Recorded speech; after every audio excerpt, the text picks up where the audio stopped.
Lucas 23. Levantando-se toda a assembleia, levaram Jesus a Pilatos, e ali passaram a acusá-lo, dizendo: Encontramos este homem pervertendo a nossa nação, vedando pagar tributo a César e afirmando ser ele o Cristo, o Rei. Então lhe perguntou Pilatos: És tu o rei dos judeus? Respondeu Jesus: Tu dizes. Disse Pilatos aos principais sacerdotes e às multidões: Não vejo neste homem crime algum. Insistiam, porém, cada vez mais, dizendo: Ele alvoroça o povo, ensinando por toda a Judéia, desde a Galiléia, onde começou, até aqui. Tendo Pilatos ouvido isto, perguntou se aquele homem era galileu. Ao saber que era da jurisdição de Herodes, estando este naqueles dias em Jerusalém, lhe o remeteu. Herodes, vendo a Jesus, sobremaneira se alegrou, pois havia muito queria vê-lo, por ter ouvido falar a seu respeito. Esperava também vê-lo fazer algum sinal, e de muitos modos o interrogava. Jesus, porém, nada lhe respondia. Os principais sacerdotes e os escribas ali presentes o acusavam com grande veemência. Mas Herodes, juntamente com os da sua guarda, tratou-o com desprezo e, escarnecendo dele, fê-lo vestir-se de um manto aparatoso e o devolveu a Pilatos.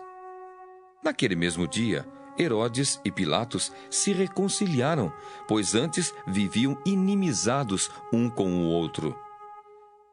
Então, reunindo Pilatos os principais sacerdotes, as autoridades e o povo, disse-lhes: Apresentastes-me este homem como agitador do povo, mas tendo-o interrogado na vossa presença, nada verifiquei contra ele dos crimes de que o acusais.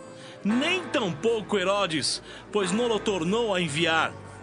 É, pois, claro que nada contra ele se verificou digno de morte. Portanto, após castigá-lo, soltá-lo-ei. E era-lhe forçoso soltar-lhes um detento por ocasião da festa. Toda a multidão, porém, gritava: Fora com este! Solta-nos Barrabás! Barrabás estava no cárcere por causa de uma sedição na cidade e também por homicídio. Desejando Pilatos soltar a Jesus, insistiu ainda. Eles, porém, mais gritavam: Crucifica-o! Crucifica-o! Então, pela terceira vez, lhes perguntou: Que mal fez este? De fato, nada achei contra ele para condená-lo à morte. Portanto, depois de o castigar, soltá-lo-ei. Mas eles instavam com grandes gritos, pedindo que fosse crucificado. E o seu clamor prevaleceu. Então Pilatos decidiu atender-lhes o pedido. Soltou aquele que estava encarcerado por causa da sedição e do homicídio, a quem eles pediam.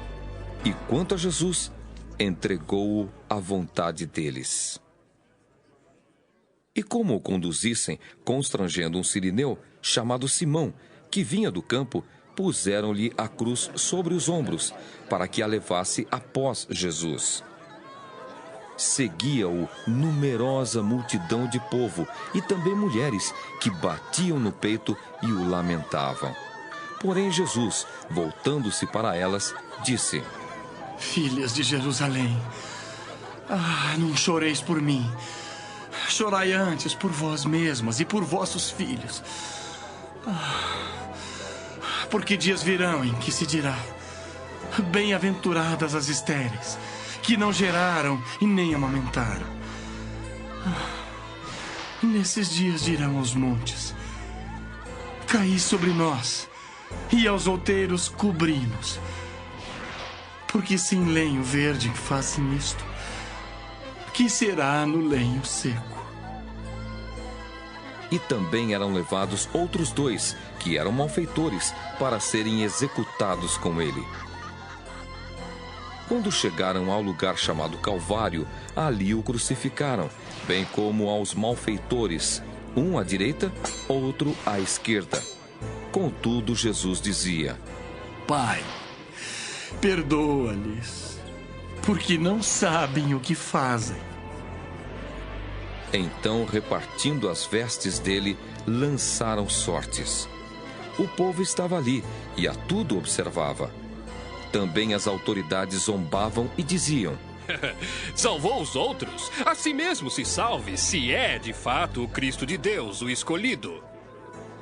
Igualmente os soldados o escarneciam e, aproximando-se, trouxeram-lhe vinagre, dizendo: Se tu és o rei dos judeus, salva-te a ti mesmo! Também sobre ele estava esta epígrafe, em letras gregas, romanas e hebraicas: Este é o rei dos judeus. Um dos malfeitores crucificados blasfemava contra ele, dizendo: Não és tu, o Cristo? Salva-te a ti mesmo e a nós também! Respondendo-lhe, porém, o outro repreendeu-o, dizendo: Nem ao menos temes a Deus, estando sob igual sentença. Nós, na verdade, com justiça, porque recebemos o castigo que os nossos atos merecem. Mas este nenhum mal fez. E acrescentou: Jesus, lembra-te de mim quando vieres no teu reino. Jesus lhe respondeu: Em verdade te digo que hoje estarás comigo no paraíso. Já era quase a hora sexta, e escurecendo-se o sol, houve trevas sobre toda a terra até a hora nona. E rasgou-se pelo meio o véu do santuário. Então Jesus clamou em alta voz: Pai, nas tuas mãos entrego o meu espírito. E dito isto, expirou. Vendo o centurião o que tinha acontecido, deu glória a Deus, dizendo: Verdadeiramente, este homem era justo. E todas as multidões reunidas para este espetáculo, vendo o que havia acontecido, retiraram-se a lamentar, batendo nos peitos. Entretanto, todos os conhecidos de Jesus e as mulheres que o tinham seguido desde a Galileia permaneceram a contemplar de longe estas coisas. E eis que certo homem, chamado José, membro do Sinédrio, homem bom e justo, que não tinha concordado com o desígnio e ação dos outros, natural de Arimateia, cidade dos judeus, e que esperava o reino de Deus. Tendo procurado a Pilatos, pediu-lhe o corpo de Jesus, e tirando-o do madeiro, envolveu-o num lençol de linho e o depositou num túmulo aberto em rocha, onde ainda ninguém havia sido sepultado. Era o dia da preparação e começava o sábado. As mulheres que tinham vindo da Galiléia com Jesus, seguindo, viram o túmulo e como o corpo fora ali depositado. Então se retiraram para preparar aromas e bálsamos. E no sábado descansaram, segundo